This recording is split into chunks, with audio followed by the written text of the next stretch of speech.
À prélude de l'édition 2025 des Prestiges Linguère, une table ronde a été organisée ce vendredi 7 février autour du thème Une femme inspirée et engagée est un pilier pour le changement durable. Différents thèmes ont été débattus lors de cette table ronde, parmi lesquels l'entrepreneuriat comme levier de transformation économique, le leadership féminin et son impact social, ainsi que le thème sur l'innovation et les perspectives d'avenir. Jean-François Pacula, panéliste et délégué général de Wallonie-Bruxelles au Sénégal, salue l'initiative qu'il considère comme un moment d'échange, mais aussi d'entraide entre les femmes d'affaires. Il suggère aussi la pérennisation de telles activités afin de promouvoir le dialogue et créer un cadre pour permettre aux femmes de partager les contraintes auxquelles elles sont confrontées.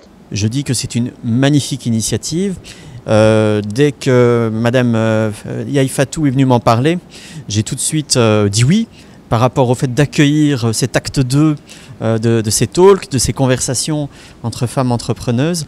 Je trouve que c'est une initiative à soutenir et surtout à multiplier, car c'est par l'échange véritablement de ce qui est en train de se faire là. Vous entendez l'animation qu'il y a et la richesse surtout des échanges entre les femmes à ce sujet. C'est la multiplier les paroles ne fera que du bien. Dès lors, je pense que c'est une expérience qu'il faut, encourager vivement. Et je dois dire que du côté de Wallonie-Bruxelles, l'entrepreneuriat, notamment féminin, ça fait partie du haut, si je puis dire, de l'agenda de notre coopération ici au Sénégal. Et c'est quelque chose que nous soutenons très très fort. Oui, j'ai bien compris en effet les contraintes auxquelles beaucoup de femmes doivent faire face. Et nous savons tous et toutes que, une femme, quand elle est épouse, mère et également bien entrepreneuse, elle doit pouvoir cumuler ces différentes fonctions et les différentes charges que cela suppose. J'ai entendu une femme dire quand la journée commence très tôt, elle est peut-être la première à se lever, mais elle est également sans doute aussi la dernière à se coucher une fois que toutes ces tâches ont été faites. C'est tout à fait vrai. C'est tout à fait vrai. Je suis moi-même un père de famille, un homme marié, donc je peux tout à fait comprendre cela.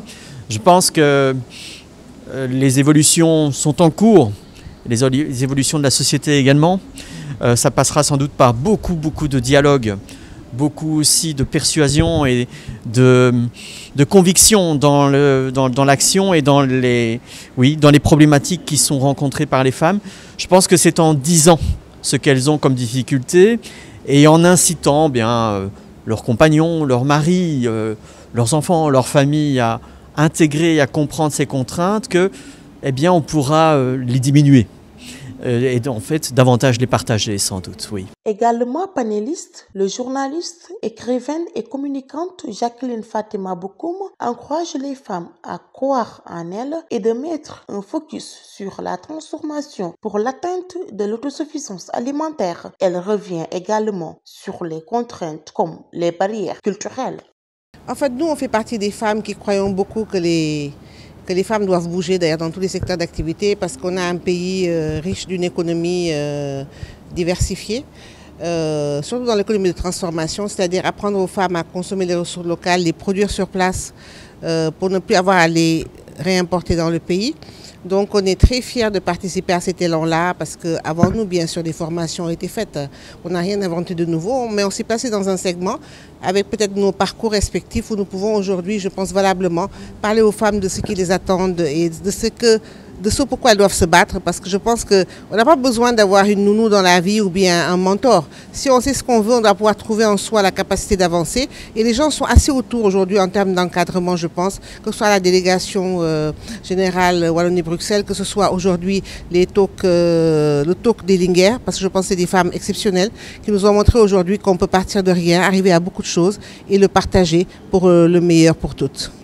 Il y a beaucoup de contraintes. Il y a des contraintes, je pense, au niveau déjà des barrières culturelles. Je pense qu'il y a des contraintes au niveau de l'adaptation, de la formation adaptée. Je pense qu'il y a aussi des problèmes de garantie insuffisantes quand on veut faire des projets. Je pense qu'il y a beaucoup.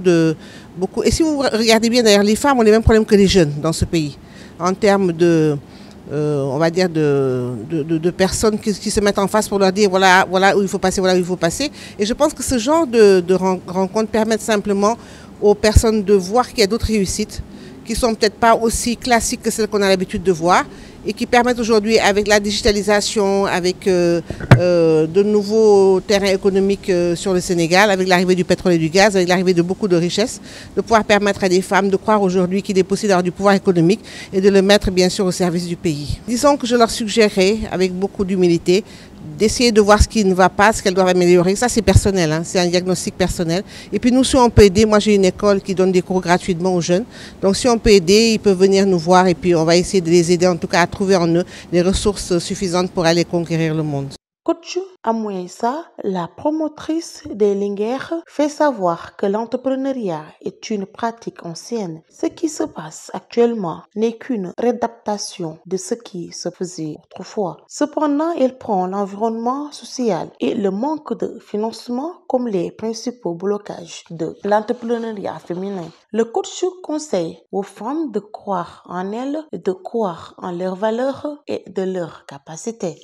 Eh bien, l'entrepreneuriat féminin, on va dire qu'il est en train de prendre son envol et que la femme a su se démarquer durant des années de par sa force, de par sa résilience, de par son impact. Et au fur et à mesure, on voit nettement l'impact positif des femmes dans le monde entrepreneurial.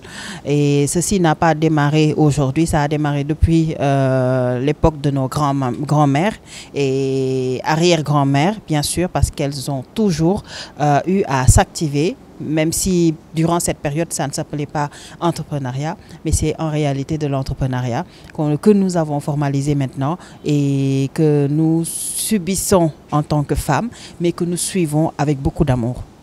Eh bien, par rapport aux contraintes, on peut noter bien sûr l'environnement social et économique, bien sûr. L'environnement social, parce que la femme il y a de ces femmes qui veulent travailler, qui veulent s'activer, qui veulent être dans le monde de l'entrepreneuriat, mais ont été, on va dire, freinées par leur entourage, que ce soit le mari ou les parents même, qui ne prennent pas au sérieux ce que la femme est en train de faire, et ceci bloque cette dernière.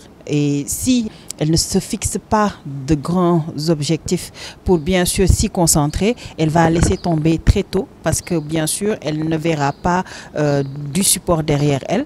Alors elle va se dire que ça ne vaut pas la peine que je continue. Et pourtant ça vaut la peine de continuer parce que c'est en continuant que nous allons montrer à ces personnes qui n'ont pas cru en nous et qui sont bien sûr la famille, l'entourage, les amis, que nous avons de la valeur et que nous savons ce que nous faisons.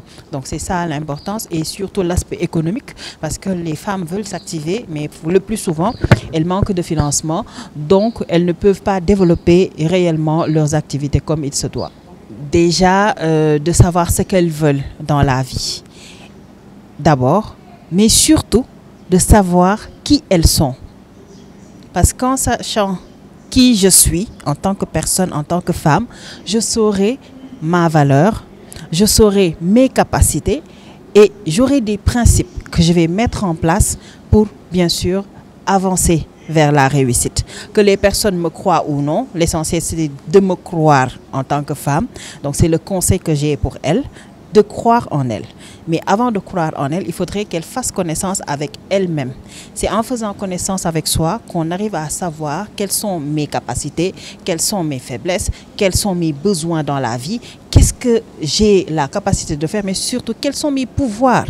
Et en se fixant sur ça, bien sûr, elle sera capable de faire face à tout ce qui se trouvera devant elle et de faire le bien pour réussir dans l'entrepreneuriat ou dans le monde professionnel. Les Linguères sont donc lancées. La table ronde a permis de mettre en lumière l'importance de l'entrepreneuriat féminin. Les différents intervenants ont exprimé leurs attentes pour ce prestige événement prévu prochainement.